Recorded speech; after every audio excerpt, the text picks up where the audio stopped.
just going to wait until somebody puts in the chat that they can hear. Okay, can they hear now, Mary? Cool.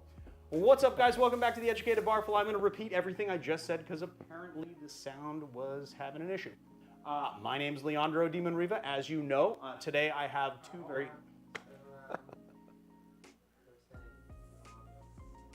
Well, we should all test all our microphones. Yeah, are you getting levels on us? Yeah, it's every time... Anytime we've ever done a live stream, there's like hiccups. We just have to... Cool. The real hardcore, fans get to see how the bread's made, Right.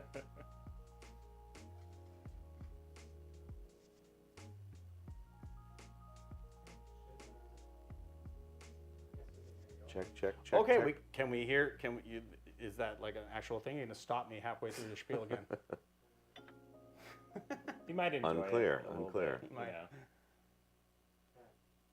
Marius was made to go through the ringer. Yeah.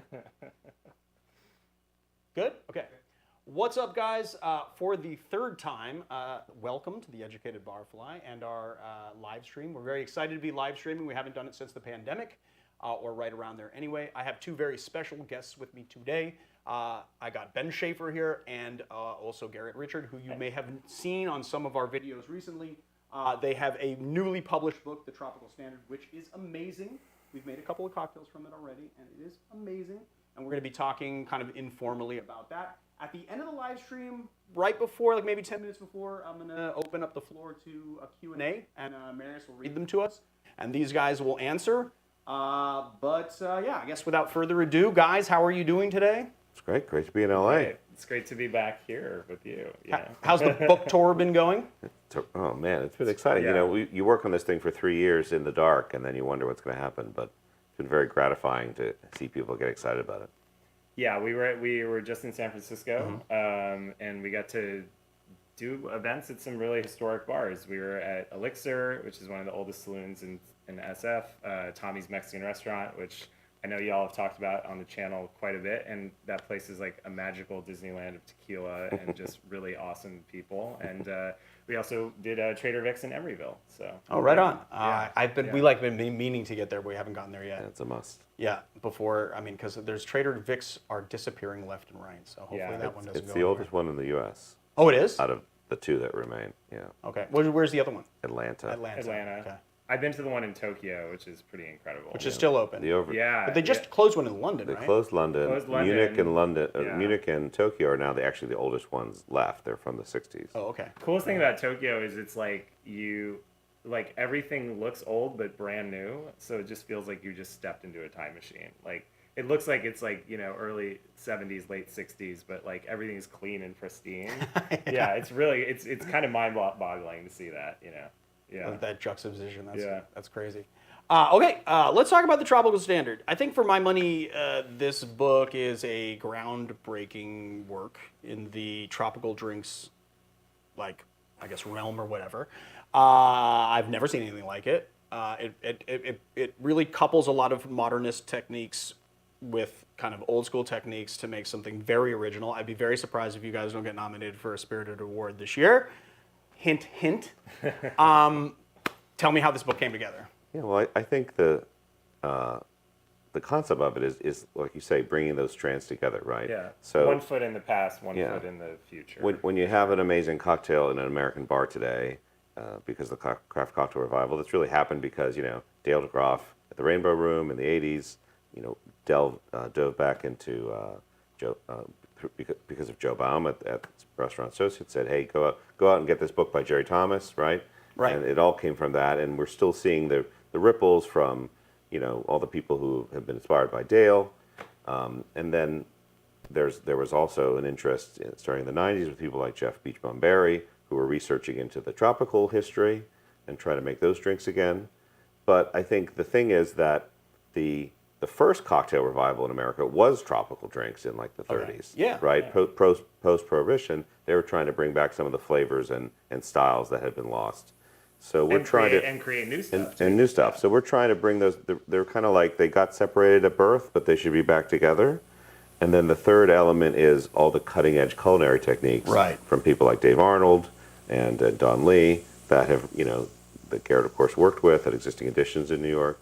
And I think he's been able to take those techniques and the historical concepts and see how can we do things that just take it a little bit different, a new direction, try something that tastes a little bit different. Right. Know? So, Garret, were you introduced? Okay, give me like a little bit of information, just like based on just like your bartending kind of pedigree. I know that you worked at Existing Conditions with Dave Arnold. Dave Arnold has really been pushing like cutting edge, I don't know what I call modernist techniques for a really long time. Is that something that you learned from Dave Arnold, or were you exploring that on your own, and that's how you found your way to Dave Arnold? Yeah, so very early into getting into cocktails, like as a hobby, when I was still, a grad student working in radio, I listened to Dave Arnold's podcast, Cooking Issues, and I read his blog. Like when that blog post came up about the nitrous infusion, which he wrote basically the night he came up with that thing, I got to see that post that day, and so I started messing with it very shortly after. Okay. Just in my bad studio apartment in Hell's Kitchen, just putting cocoa nibs and things, or whatever. So yeah, I followed Dave for a while. I always wanted to work with him. I think at the time Booker was not open yet. He was still at the French Culinary Institute. But I went through the ranks in just the New York cocktail world. I got to work with Julie Reiner and a lot of her alumni from Clover Club and Flatiron Lounge at the Monkey Bar, which was a historic bar in the Hotel LSA that she was helping sort of revive at the time. After that, I worked at Prime Eats, which, if anyone doesn't know, Prime Eats was a sister restaurant to Frankie's, which is a very famous, Frankie's 457 is a real local famous New York Italian place, but Prime Eats was their kind of cocktail bar, German steakhouse thing, and basically every famous bartender at the time, that was their other job. So Natasha David, who wrote the Nightcap book, that she worked there. Jim Kearns worked there. Katie Stipe, who opened Flatiron Lounge, worked there, and Damon Bolte, who has a awesome podcast called The Speakeasy, was running that place. So I got to learn a lot of different styles from that job because I was just exposed to a lot of different philosophies. And then from there, that's when I got to sort of have more hands-on on programs, and I did Happiest Hour and Slowly Surely. One was a super high-volume cocktail bar. The other was a little more kind of a 30s, 40s speakeasy style. Right. That's where I first got to put on some tropicals on the menu because the concept was sort of 30s, 40s Hollywood. Right. And you came to the tropical stuff on your own? This is something that I'm interested in? I had always been interested in it because when I was in high school, I worked for a Clear Channel station here in Los Angeles. There was a lounge station. It's called Fabulous 690. And we played a lot of, we didn't play too much Exotica stuff, but I was exposed to some of that, Martin Denny, Les Baxter kind of vibes. And I just got really into the music. And through the music, then I discovered some of the books that Sven Kirsten wrote and Jeff Barry. I think when I was 20, I bought all of Jeff Barry's books in one eBay. Somebody sold all of them at the time, and I just was I'm gonna buy it. I was just consuming pop culture at the time. So yeah, right. Which is it's funny too, actually, because I kind of feel like people have a love-hate relationship with anything that's sort of tropical and tiki, and I'm not really sure why that is. And the thing is that for a lot of my bartending career, I really didn't pay much attention to tropical drinks. And then when I got it, something switched in my brain, and I was oh, I get this, Yeah. And it was like a straight up secret society in the 90s, when a lot of those bars were kind of still around, but sort of on the downslope, and people were, kind of coming and sort of just exposing themselves again to this stuff. I just feel like this book then kind of takes that aesthetic and sort of brings it to the next level, kind of. Well, yeah, I mean, there was a technological leap when Don Beach and all these bars opened, because if you think about it, think about the 19th century bar, right? It had big blocks of ice, everything was carved by hand. Then think about what they had to do to create these types of drinks, like the Zombie and the Penang Punch. they needed freezers, they needed ice shavers to make molds around the thing. Right. They needed blenders, they needed Hamilton Beach drink mixers. So like the cocktail went electric in like the 30s and 40s, Right. and was no longer this kind of austere version of what it was in the pre-prohibition era. So I think it's interesting that happened during the creation, and I think largely this book is looking at technology and new thinking again and saying, well, how can we sort of take the next step forward in some of these drinks? Right. So then, how do you guys get together? All right, because like, okay, so like you're like in love with modernist techniques. You have an online magazine called The Rum Reader. You're working in bars. You're loving tiki. You're starting to do that. How does this We've happen? known each other for a really long time. I met Garret kind of in the beginning of his transition from home bar fan to professional bartender. Right. You're still in grad school, but you were getting excited about maybe I was doing like changing competitions streams. on the side just for fun, like while still working at a NPR music station. And we met at a home cocktail party at a very secretive at the time home bar in New York called the Rum Room, which Jeff wrote a blog post about back in the day. Jeff Beachman-Berry wrote a blog post about this secret rum bar in New York. He made it seem like it was like a people got speakeasy. so angry because they were like, "Where's this secret They bar?" everyone in New wanted York to that go. won't let people in. It was somebody's house. It's just somebody's apartment. Yeah. But That happens in New York kind of a lot, I think. Yeah. That, like Yeah. home bar, like speakeasy. yeah, but that was they would do the best parties in New York, and all the cocktail people would be there. And I think at that time I was working with the Dead Rabbit guys on the launch of the Dead Rabbit. And we just got to stayed in talking. contact. This is like over 10 years ago, and of course I've followed Garrett's career all that time. All these places he's talking about, I would You be were there. essentially a regular. And of mine the other for a thing long you time. didn't mention, I think, which is most important, is that for many years you did the Exotica pop-ups at the Yeah. Rain's Law Room, Yes. where they would be That's a right. seasonal. That's actually how I learned about you. Yeah, you Was, found one of our through specs, recipes. right? Yeah, through Yeah. recipes that were Yeah. from that Exotica pop-up. And there was only like what every quarter or something. Yeah, it started like every 2 months, and then probably a little bit longer. Yeah. But I mean, the idea was, there's a lot. People do a lot of like nights, whether it's whiskey or tropicals or whatever. But I didn't want it to be a sponsored thing. I really wanted it to be a showcase for things that we were working on. Right. So like anytime we did it, we did I think originally 7 drinks at first, and then it became 9 new cocktails every time. And the idea was really to just try and like, if we had a date, it forced us to R&D, and because we had just worked on a previous menu, kind of allowed us to like think about things differently. We were like, okay, look, if we just did a whiskey orgeat drink, we're not doing a whiskey orgeat drink again.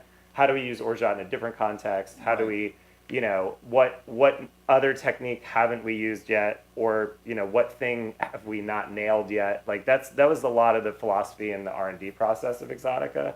Was just trying to solve problems and then make those things better. And then, and you got to do that R&D and then test it out in an audience, and then sometimes it worked and sometimes it didn't. New York has a lot of great bars, but on the nights when Exotica was running, it was the best bar in town, Right. and people came accordingly. So I think when the pandemic hit, Existing Editions closed, Garret wasn't working. I was sitting in my apartment, and I said, let's do a book on Exotica. Let's collect all those amazing recipes you did over the years. Original idea. Right. And then, of course, but that was really pre your Dave Arnold experience.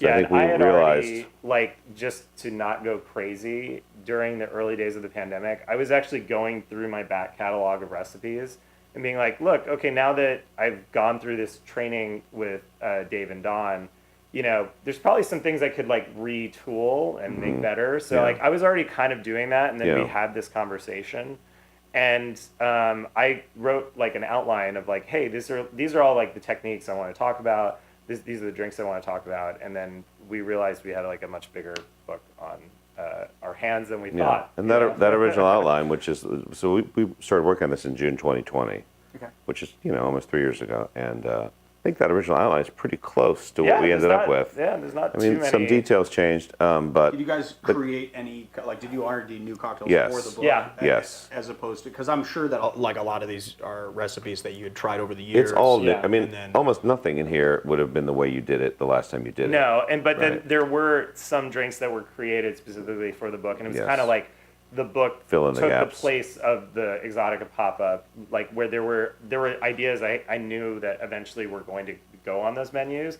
A good one is the Tijuana Taxi. Is at some point I wanted to do a tropical like white Negroni style cocktail, and that ended up just becoming part of the book. And then weirdly enough, got on the menu at Sunken Harbor Club before the book came out. So I got to try it. Sunken I got to Harbor try it out Club twice on people. This book was already in more than a year in development when Sunken Harbor Club came along, and Garret had the opportunity to do that. So Sunken Harbor Club, even though it's been open for a couple of years, a lot of the drinks that are served there were developed for this book, not the other way around. Right. Yeah. But it's a chance, again, it's a chance to let people experience the drinks. And we got to then make a couple changes to this book based on the successes and failures of feedback. what worked at Sunken Harbor. Is I was Right, able to right. like do a little bit of tweaks. Just tiny. I think, Yeah. cardamom tincture made an appearance.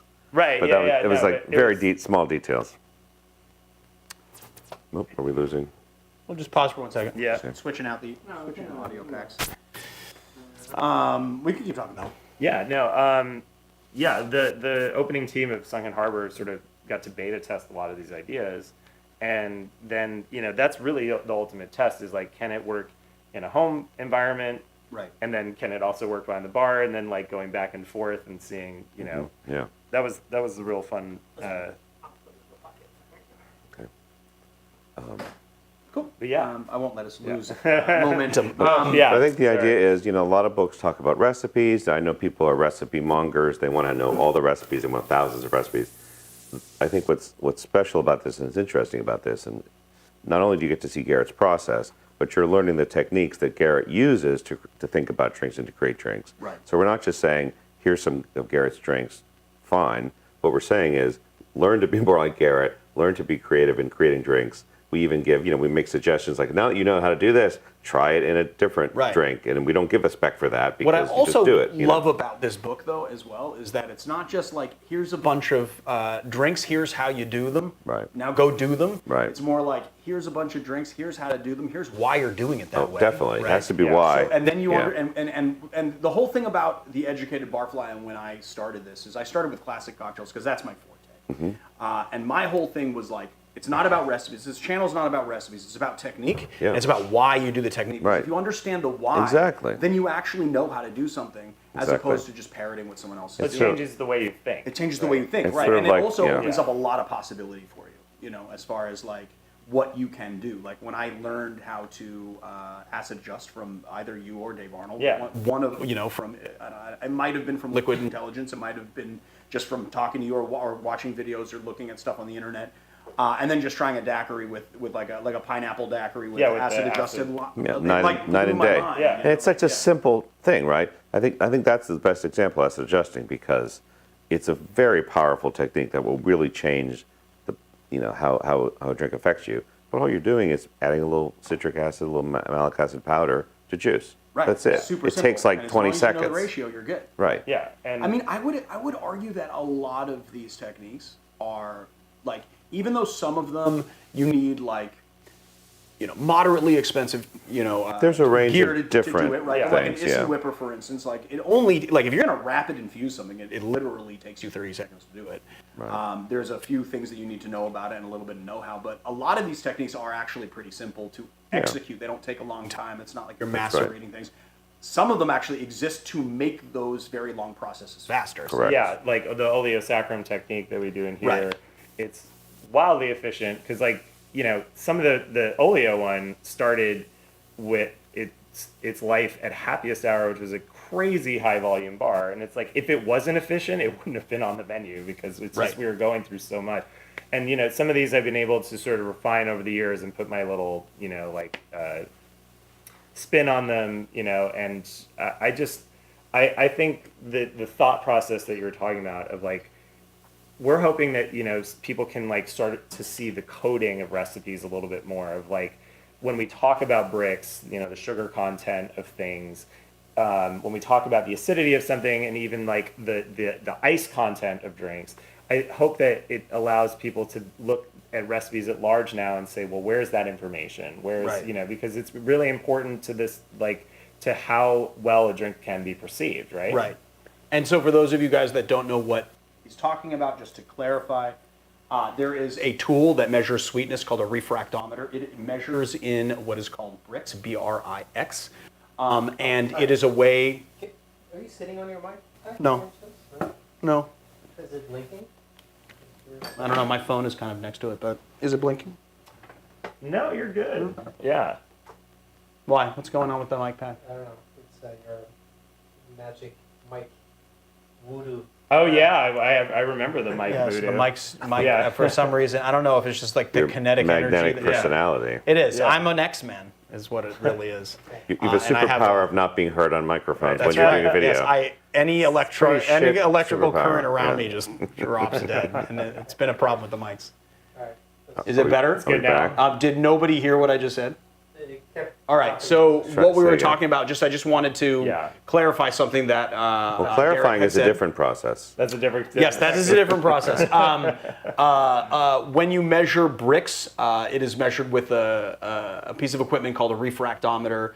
It is used to measure sweetness in liquid. It is a brewing. It's traditionally a brewing Yeah. a brewing piece of equipment. You can get one for like Winemakers, too. $30 on Amazon. Yeah. They're pretty cheap. But what it enables you to do is dial in all your syrup to the same sweetness, so that you have just like ultimate consistency across all of your cocktails. And the importance of that, I mean, you can speak to it more, but obviously the idea is if you're making something with fruit, you know, every piece of fruit might have different sugar content. Right. But you want your syrup, if it's going to perform the same way in the drink, to always be at 50 bricks or 66 right. bricks. 50 So is this is the what way most to people, make yeah. sure. I think varnish everything's 50 bricks. Yeah, simple exactly, syrup's fine because everyone knows how to use simple syrup. And you know, I think there's some like real practicality for a home bartender for this technique because you know, if you go to the store and they have really nice berries or blood oranges available, you could muddle them, you could juice the blood orange, but like eventually that juice is going to go bad, right? And Right. like if you turned that blood orange juice into a syrup and then maybe fortify it with a little bit of citric acid, you probably have a month and a half, and you can make Right. really good drinks with it and, you know, get the maximum amount of dollar and flavor out of that blood orange. And you know, you can make a great recipe from this book called the From Dusk Till Dawn, or you could make like a Collins with it, or a whiskey sour. You know, Right. there's all sorts of possibilities because you know how that syrup operates, Yeah, right? it'll go in where any simple syrup would fit. But with awesome like citrus with flavor, Yeah. Yeah. Which is, it's like, I mean, and not only that, but also most, I would argue that like most, well, a lot, if not most, home bartenders aren't just like bartending for themselves, like in a vacuum. Like not many people are just Oh, just making themselves drink. I mean, that is a component to home bartending. Right. But I would, most of the more like enthusiastic home bartenders that I know are like doing this for their friends and their family, and they're like, they want to be the bartender, they want to be the MC, they want to make large amounts of syrup so that they Yeah. can like bartend at the family gatherings or even just like, but even when I was bartending I love to host parties. And my wife would cook, and I would make drinks, and it was always a fun time. So, you know, it's a useful piece of equipment to have, and Yeah. everyone should have one. It's $30 on Amazon. Like, come on. I think the idea is, you know, there aren't too many drinks in the book where you can just crack open it and make a drink, boom, unless you've done a little bit of prep. But the Yeah. prep isn't that hard. The stirred section There's is some, yes, fairly- there are some fairly- drinks you can make it right with off stuff the you bat, have, but yeah. a lot of the stuff you'll have to do a little bit of prep. You have to have that syrup or that tincture, but they're easy to do. And once Right. you have it, as you say, you can make a whole bunch of stuff with it, Right. and it lasts a long time. Which actually reminds me of a conversation I was having the other day with someone who was asking me about the recipes in this book, and they said like, is this possible to make it volume? And it's like, listen, this is prep heavy, easy execution, right? So like you prep Yeah. ahead of time, you Yeah. prep all your stuff, and then the drinks are very easy to execute once you've done the right. prep. Which was very much That's the what happiest hour existing. Yeah, happiest concept, was yeah. like that. Existing Yeah. conditions was like that. Exotica was like that. Because I mean, Exotica was they a would be- standing right. room, you know, 9 Right. cocktail menu, you know, bar with like hundreds of people in it. So we had to Right. make drinks really fast. Yeah. So, favorite recipes from the book. Come on, guys. Yeah. What are the favorite? I know this is like come your baby. on. Well, and okay, you have to pick I one. I, think know it was- everyone asks. That's an annoying There's question. something for but- everyone, I think right? it was There's really not- cool that we got to like kind of preview the book without even talking about the book with you. Yeah. And do our version of the Royal Hawaiian Mai Tai. People loved it. Yeah, I think yeah, it's yeah. like 150,000 Yeah, views. or yeah. something crazy Y'all, like that. y'all, So good. y'all killed it. Yeah, And no, it was a good. I mean, people love that. no, and that was like the test for us. We were like, all right, we'll see how people like this, and like it's been cool because like at Sunken, a lot of people come to the bar that have seen, you know, your videos, and they're like, "Can I try the Mai Tai in the video?" And we're like, "Yeah, of course, yeah," you know. And I've seen now that the book is out, people making it at home, so I think that will always have a special place for me. You know? Awesome. And that was also like, I was not expecting when this book was outlined, it wasn't in the original outline. Like, that was in working on this book and talking about the techniques, that recipe sort of emerged and, you know, kind of, you know, came out of like demonstrating how good the acid pineapple was. And I was like, I was not making it before the pandemic, and like, I'm sure it's going to be a drink I make for a long time. So yeah. Right on. And I think it's cool that you try to give some love to some of the drinks that don't get love. People love to diss on the Hawaiian style Mai Tai. Yes, they do. But there's it's such a conversation. But there's a way to make it good. I mean, there's other drinks in here that are like that. I mean, what am I thinking of? There's a couple other ones. Well, the blue Hawaii. Blue Hawaii, we is, you know, rehabilitate a little bit, but also, of course, the 56 Zombie, which is nobody's favorite zombie. Oh yeah, everyone always like overlooks the 56, Right. and we try to give it, you know, a little bit of and love. that's also got like you know, it's kind of imagining how John might have done it Waikiki style, you know, when he was spending his later years in Hawaii. Right. With fresh. I love juice. the Bird of Paradise. That's a really cool. great That's one. a drink that's like sort of in the sort of gin fizz-ish family. I got to pull a couple techniques from my time at Existing. The cream syrup, which we used to use at Existing for like a espresso martini white Russian riff, and I got to use it in this sort of like very floral raspberry gin cocktail, and we got to make that at Elixir. That was really cool. and People were loving that. That was sort of like dotting the whole room. So yeah, that was. I think that was our most successful drink at Elixir, which is like, you know, it's like a whiskey bar Right. in very you know, traditional, in the like Mission very in San Francisco. close to like what Cole's like in terms of look. Like Cole's. Yeah. But to see all these like whiskey drinkers just ordering pink, this pink like gin I love that, though. situation. They with were pineapple loving juice. it. But you know that's something, like one person sees that drink go out and then everyone's like, I want to try right. that That drink. did That's happen. the drink I want to try. That It's the did same happen. thing that happens with mojitos. Like one person asks for a mojito, Right. you make a mojito, and then Exactly. everybody needs to have a mojito. Anything that's striking or like beautiful or like kind of odd, and you're at a bar or you're at an event and you see that go out, like I know I'm one of the first people that like, I want to try that, you know? But it was an interesting crowd. Did you see there was a woman there who was drinking? I think she was drinking pints of beer, and she was just there with her friends who were drinking our drinks. Right. She was Just drinking our randomly drinks. there. And then she said, "Oh, I'll try one." So she got the Bird of Paradise. Right. She took a sip. She's like, "Oh, it's like a peach blow fizz or a Ramos." Yeah, we're like, I'm like, "Oh yeah, there you She go. knew cocktails. She's drinking a beer. But I mean, a peach blow fizz is I know, not that's something you hear about, right? You know, that's an obscure drink, yeah. So it's pretty cool. But another thing that I've been promoting to people, and we that night when we've been doing these events, is that they should try the Bay of Pigs, because it's stirred. What I think it's a stirred tropical. which is sort Right. of not a thing until, you know, hopefully now. But you know, there's some traditional stuff, like I would say tea punch is sort of like in that sort of stirred area, and then El Presidente, Right. which is Right. traditional. But for the most part, you know, there's still some like old school places you go to where they're like, you know, what do you have for a stirred drink? And they're like, no, there's no stirred drinks here. And it's like, Right. well, why can't there be? Why can't you do Right. an old fashioned that uses like references these flavors, or a Negroni? And I think that, I hope that will be exciting. I think that'll be probably more exciting to bartenders than anything. Yeah. But I think opening that genre up and saying that you can, you know, use things like Don's Mix in a Negroni, or you know, as I said earlier, the Tijuana Taxi uses banana, you know, with mezcal. Like I think those will be fun. I mean, at Sunken Harbor, those are the drinks that sell quite high. Like Right. my top 5 selling drinks, the stirred ones are usually like at least 3 out of the 5, if not 2 out of the 5. Right. You know? And pulling those tropical flavors into different formats, showing that tropical drinks are a big tent. Right. You know, all base spirits, all preparations. You know, we have savory drinks in here, which, you know, people like spicy drinks, and they're, you know, again, let's see how you can work with that. Right. Just trying to Tropical you know, doesn't have expand to the be category. like It's just not just juice and it's not sugar just and- juice and rum, rum, uncrushed. Right. you Yeah, know? and we talk about highballs a lot, which is something Yeah, I'm which is super passionate really about. cool. You know, like Yeah. the rum and tonic. I have a cachaça highball in there called Jazz and Samba. Yeah, Yeah. it's really fun. But yeah, no, I think the Big Ten idea is a big part of what Tropical Standard is, you know. Awesome. I mean, which I love too, because, you know, I think that, you know, first of all, you guys are sort of mining an area of tropical drinks that hasn't had a lot of professional sort of play. like, as far as like stirred drinks, even though the stirred drink crowd might be a little bit smaller. But also, I think there's a really unfair assumption that tropical drinks or tiki drinks or whatever you want to call them are like juice concoctions hiding the booze behind sugar. Right. Yeah. Which is, and that they can be nuanced and they can be professional grade, nuanced, flavorful drinks that aren't overly sugared. Absolutely. And I think that is, coming to light now.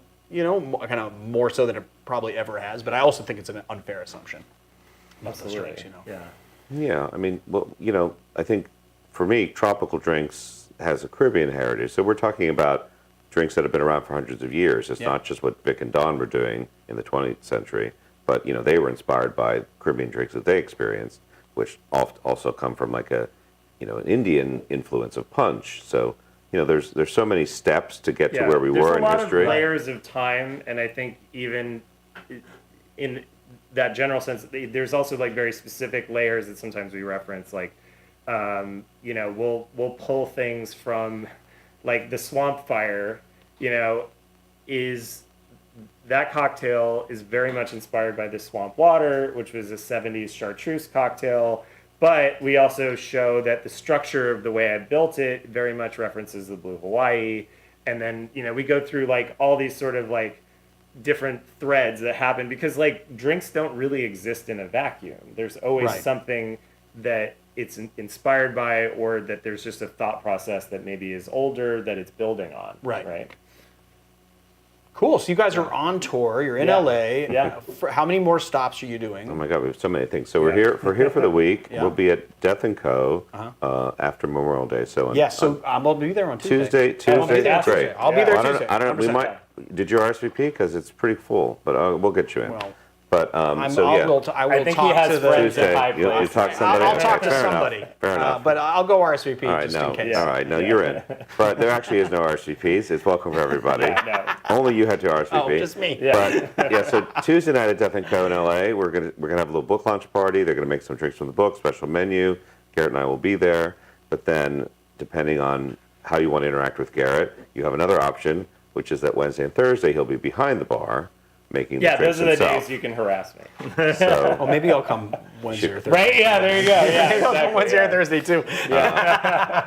and we'll have books for sale there. We have they're going to sell books, and we'll be Yeah, signing chatting, them. yeah. Yeah, describing them. But then we're back in New York. If anyone's going to BCB, we'll be doing parties both nights at BCB. So if you follow at Tropical Standard Book, you can make sure to get all the information about what we're doing.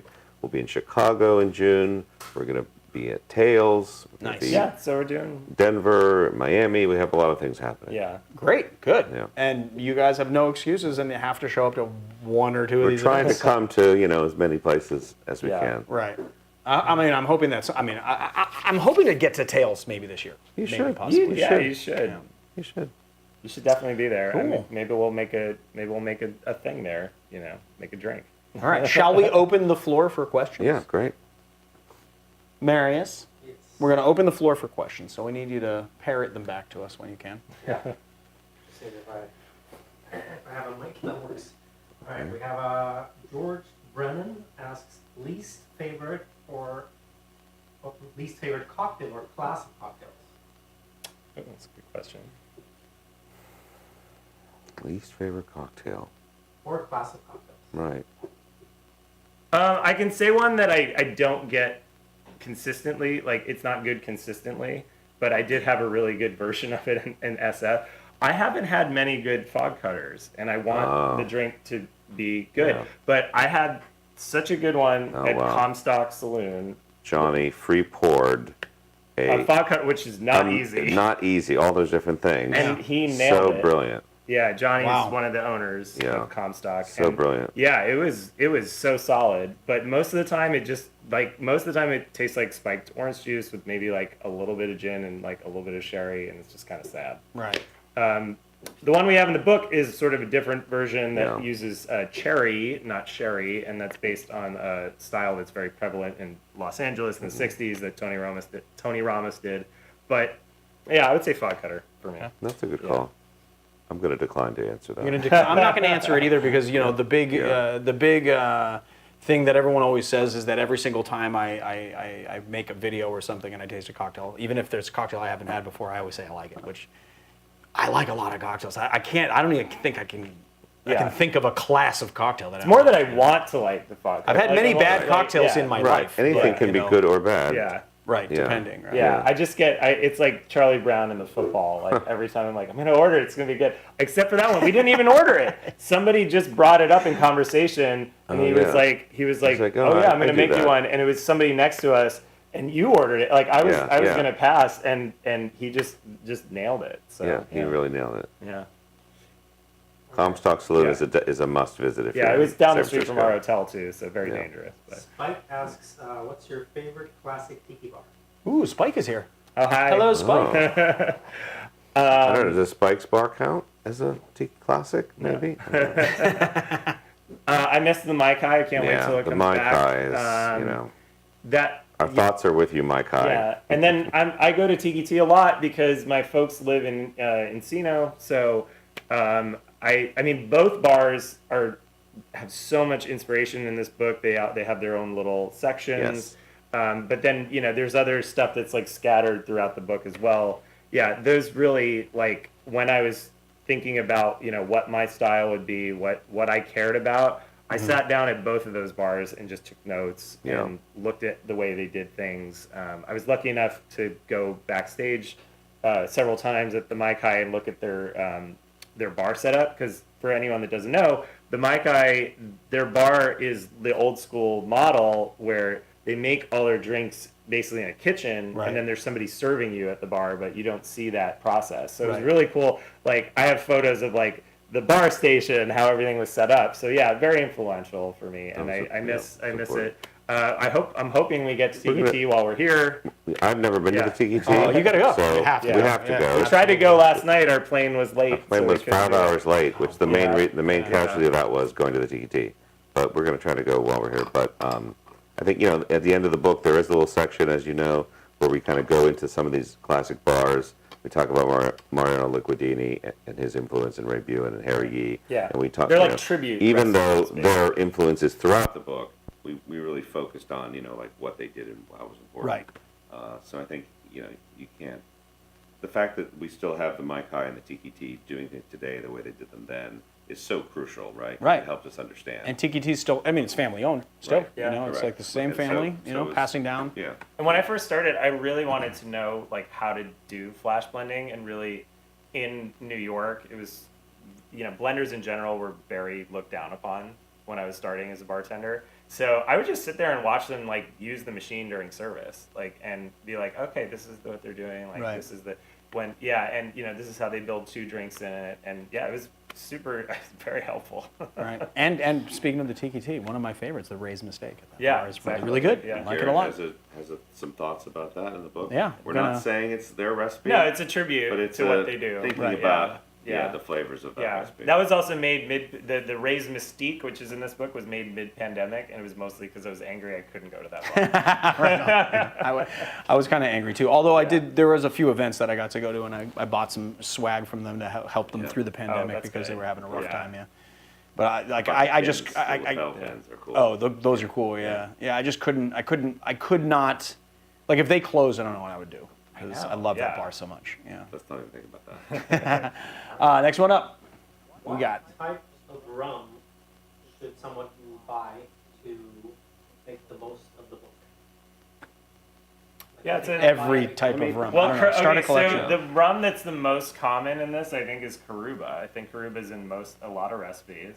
Yeah, Garret always wants to try to bring back that kind of mid-century Jamaican Like deep flavor, molasses and you need flavor, that deep so- molasses and a little bit of funk, which Start with unfortunately that. in today's market there's not one bottle that has all that, so you have to Right. sometimes have multiple rums. Yeah. But I don't know. It really depends on what the person's interested in, because there's such a variety going on here that the way I approach cocktail books when I buy them is you look through it and you see what you might want to make, and then you shop accordingly. Right. Yeah. To buy all the things in advance is a lot of stuff. But yeah, I certainly did Karuba work on applies a lot. Yeah. Chairman's Reserve. Chairman's is in Reserve, it which a I think bit. is a really nice, like, all-purpose aid. Like, it really does. Like, when I was at Primeates, we didn't have a very large back bar. It was very small. And I'm pretty sure we had like a white, which rotated, Chairman's Reserve and Karuba, and that's it. And I was able to make a lot of drinks Yeah. with just Right. those three. So Yeah. yeah, if you have like an all-purpose white rum that works well for you, that like Denison White is a good choice. Good option. Yeah, but yeah, I think But you'll also need to buy things that aren't rum to make the drinks in this book, That's because true, we yeah. have tequila and brandy and whiskey and gin, drinks, and it's not all just rum. Yeah. Oh, and also Demerara rum. Like Demerara, we yeah. call for Hamilton 86 and Hamilton 151 in different contexts, but like a Demerara rum that's not too wet, not too sweet would probably help you out to start all Right. of the drinks in the book. So, like, to sum up, Yeah. choose a few recipes that you like, and then start a collection, because you don't want to go $300, $400 in on a whole bunch of rum, and then lose steam on making the drinks. You just make one or two drinks. You really like that, over time, just keep on adding to your collection, Yeah. keep on reading. There's a lot of information in this book that's really gonna help you to be a lot better, a lot more knowledgeable about rum, and a lot more knowledgeable about cocktails. So, do that. Do Yeah. that. Do that. Yeah. And then Carl asks, what are the two most must-have modifiers to have in your whole bar? So Must have modifiers just in general, not like having to do with the tropical standard I mean, book, because just in I'll general. tell you- Here I'm doing top, yeah. I mean, something that I think is important Oh, in the Dawn Beach, I don't know what you're going to say, but in the Dawn Beach inspiration, he's got a lot of absinthe, which figures into a lot of Yeah. our cocktails. Yeah. Good absinthe. Oh, yeah. is You a- need to have a good absinthe. Yeah, Vue Poncellier, St. George is great. Even if Pernod 68 is pretty good. I would say make the grenadine recipe like from yeah. this book, because it really is shot like so there was a period of time where I did part of this book at my partner's family's home in South Carolina, and I think one of the first syrups I made from this project was the grenadine, and like I think it'll change a lot of people's minds, because I think the grenadine that you encounter often in craft bars is sort of mahogany, colored, and is probably made from a combination of bottled pomegranate juice and pomegranate molasses. This recipe uses fresh pomegranate that's pressed like citrus, and the short story of that is I was in the Republic of Georgia and saw that that's how they were juicing fresh pomegranate. And when you get fresh pomegranate juice, the color is deeper, the flavor is just so complex, Unbelievable. and like you don't even need to make make a recipe from the book, but like make a Jack Rose with the grenadine yeah. from Tropical Standard, and that will change your mind about the Jack Rose. Like Yeah, one of the first videos I made was like, take a pomegranate, break it open, Yeah. de-seed it, juice those seeds, Yeah. make their and it's So you can even freaking kind of fantastic. press cut it like a grapefruit. You can treat it like 'Cause- citrus. And 'cause- just- Yeah, well, actually, one of Yeah. these Yeah. presses that you could Yeah, actually yeah. do that. At the time, I did not know that, and I was just like, Yeah. It's a lot more Because work. literally, It's a lot like more these, work, these, but like it's worth it. The citrus presses like this. Yeah. Well, we were on a bus in Georgia, and there was just somebody on the side of the road with that, doing that to pomegranates. And I was like, Jesus, this is so much easier than So everyone says right, it is. right. Yeah. It's an amazing ingredient. And I know there's some So yeah, some absinthe and controversy grenadine. about it, That's but the yeah, answer. that's cool. Yeah, which good Dr. together. Funk. Dr. stuff. Funkenstein. Yeah. There you go. All right, back to rum. Gucci Vespucci asks, what influences your spirit choices? Yeah, it's a good question. I think it's sort of a twofold thing. I'm curious to hear what you have to say on this, because I think it's like sometimes with cocktails, I think you approach the spirit first and then modify around it. But then I think, especially with some of these drinks, it's more like, okay, the idea of the drink is this, so how do I find a base spirit that works? Like the Languid Bell, which is a sort of Right. remix of an older Dawn Beach cocktail. Languid Bell is a sarsaparilla swizzle. So it's like there's a couple rums that are very good at hitting those root beer things, but also drying it out. And like I wasn't going to choose a rum in that drink that would contradict that idea. Right. I mean, spirit choices for me are really all about like how you're using. There's a few questions that you have to answer when you're talking about buying spirits. You have to figure out, like, first of all, how am I using the spirit? Secondly, you got to figure out what it's doing in the cocktail if you're using it for cocktails. Because there are some that are proprietary flavors, like Chinar. It's a proprietary flavor. If you're using Chinar, you have to buy Chinar. There might be some other, artichoke Amaro that you can find. It's not going to do the same thing as Chinar. It's proprietary, right? A lot of vermouths are proprietary too. So if you're using Martini and Rossi sweet vermouth, it's going to be different than Kochi, Torino, because they have proprietary herbs in it. The other thing, so just barring the just proprietary flavors, right? I tend to try and find low cost, high quality spirits when it comes to like if you're doing something like a mojito, you're doing it with like a white rum. First of all, some white rums are aged, and so they're different in flavor profile than others, but it's really about my experience and how that cocktail hits, what my preferences are, and how I want that cocktail to taste. Because I know a lot of people get, sort of hell-bent on like what's traditional and what you're supposed to do, but cocktails are a personal thing, and they're a personal expression of yours, right? And so really it's about what experience I want to have at the end of the day. Yeah, and I think with recipe creation, sometimes it's about contrast and sometimes it's about uniformity, right? Because if the contrast is helping the presentation, all at once, then that's great. But on the other hand, like the base spirit may need to like lift everything in the drink, because maybe those flavors are subtle, and they can't survive a contrast. So yeah, it really depends on the recipe. But I think in some of these in the book, we do explain the thought process of like certain spirit choices. I think like a lot of people ask this question because they don't want to have a misstep. And the thing is that a lot of this knowledge really it's like I can tell you what I think, but what I think is not necessarily what you're going to think, because flavor is really subjective. And the thing is that I think that to a large degree, you're going to learn a lot more from your missteps than you are from your successes. And so don't be afraid to misstep. You can always pawn that bottle off one of your friends. They're going to take it. And is it an expensive habit? Maybe, but it's a habit that you've tasked yourself with having, right? So it's just about having fun with it and really not being afraid to take chances. I think that someone like Garret gets to where he's at by doing that, by like having a lot of failures. There's like so and much failure to then create like this, and that's the only way you can get good. It's about that journey, right? Like I would never want to tell people what to drink. What we want to do is help people figure out what they want to drink, right? Right. Yeah. Totally. Yeah, because rums, maybe drier expressions work for you. Maybe sweeter expressions are better for your palate. Like it is a subjective thing. But I think for the ideas that we're presenting here, we try to really maximize flavor, maximize the concept of every cocktail so that it's good. Yeah. That's all about. Okay, maybe one last question. Yeah. Fabian asks, and I don't even know if this is possible. How can we adapt tropical recipes for European climate when you try to use local fruits and produce?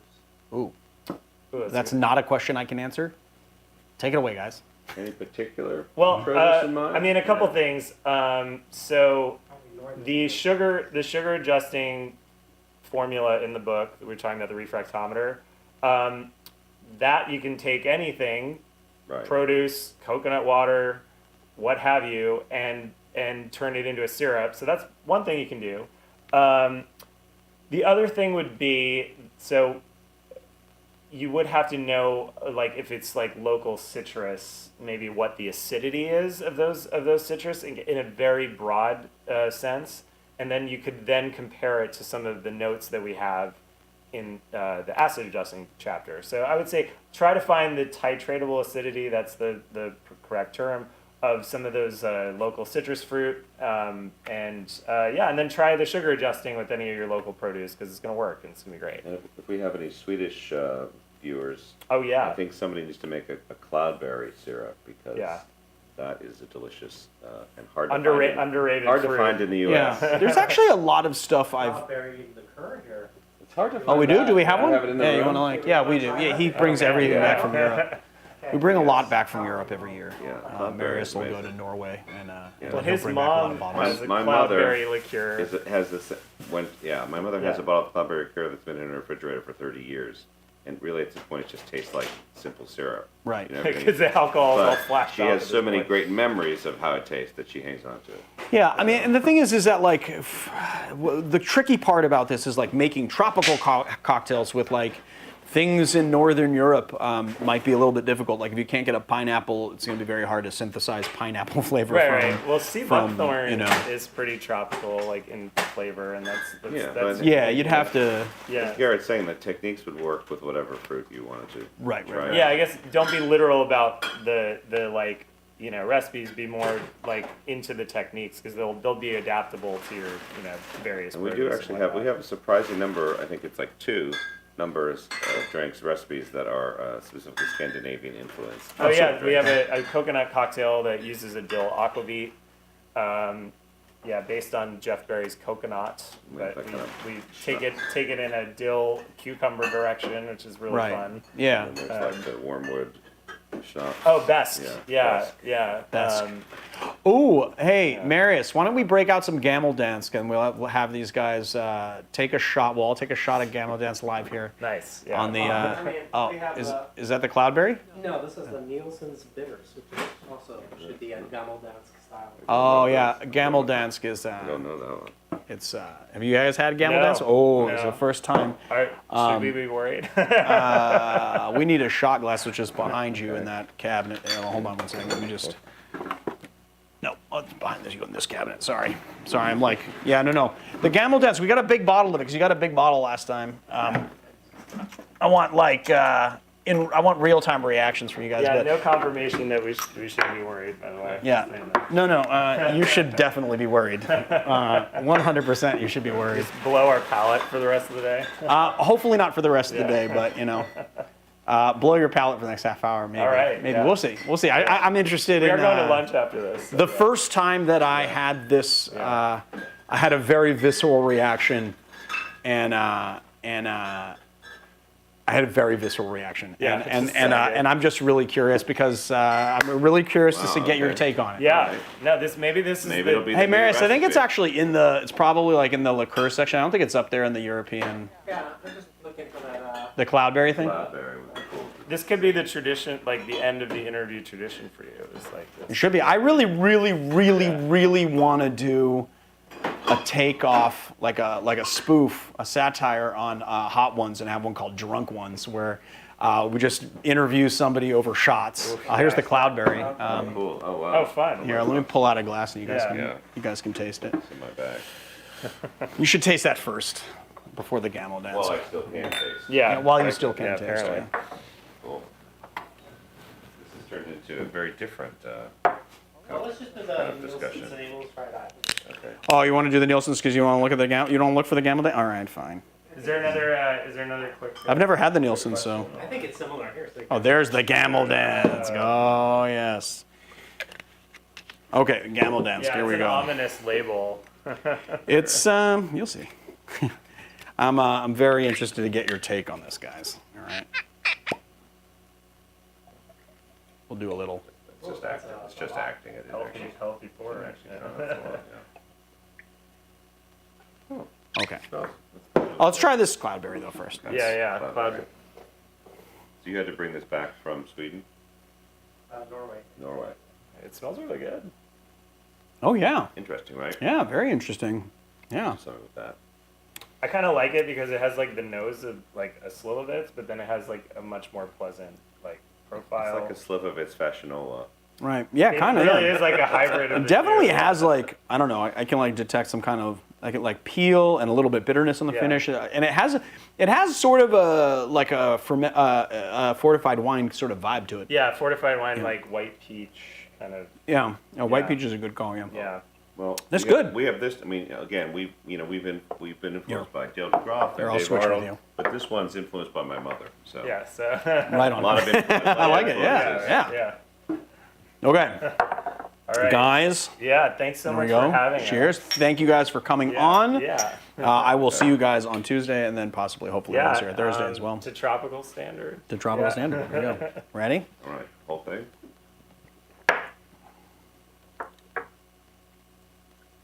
Well, I don't know what kind of guest you usually have, but I think that's amazing. Yeah. No, I'll drink that all night. You know what? Okay. You know why this is maybe not visceral for me? Okay. Is at Prime Meats, I think Yeah. we were the #1 Underberg account in the United States, even though we didn't sell. Yeah, that you're many. primed for bitters for sure. I- 100%. We like I used to bitters. do like Underberg a lot, so not yeah, and like so bitters. this to me honestly, this tastes like more pleasant. I See, think this I this think to very me pleasant. this hits like It's almost like Malort, almost a little bit like Yeah. Malort, but a little bit Malort less is on more the. kind of. I mean, I like Malort as well. Yeah, I like Yeah. Malort too. I don't think Malort is as this has more delicious herbs going on. Right. Malort is a little bit more hitting over the head with.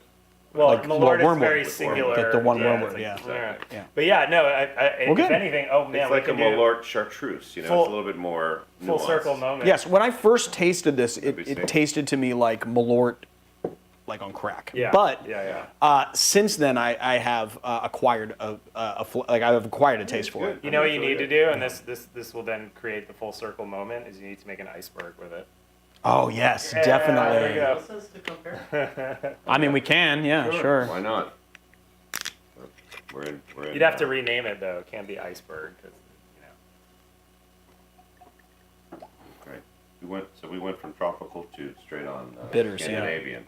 Yeah. 3 Scandinavian Yeah. pours. Well- That's where you need the top. That's what, Yeah, That's where, Green yeah, sheets, that is where you need like the in tropical. Chicago, they love to drink daiquiris to forget the fact that they're in Chicago. Chicago, you know? exactly. I've never tasted this, so I don't know what it is. Skull, Cheers. Skull.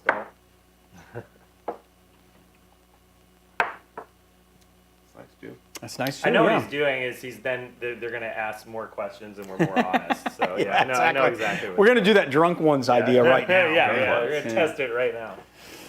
All right, guys. Any parting words, or I don't know. I think that I- that about wraps it up. Yeah, so. come see us at some Come of see our it. events. Yeah, and if you make drinks from the book, again, if you tag us in, we'd love to share. We'd love to see what people are doing. It's been exciting to see people interpreting, things a little bit on their own as well. And again, it's not about slavishly reproducing. It's about learning how to do stuff on your own. Absolutely. Yeah, that's a good parting word. And if you want to hang out with me and Garrett and Ben and Marius, come on by Tuesday, yeah. and we'll be there. Great. Thanks very much. All right. Yeah, Heidi thanks, ho. We're man. signing out.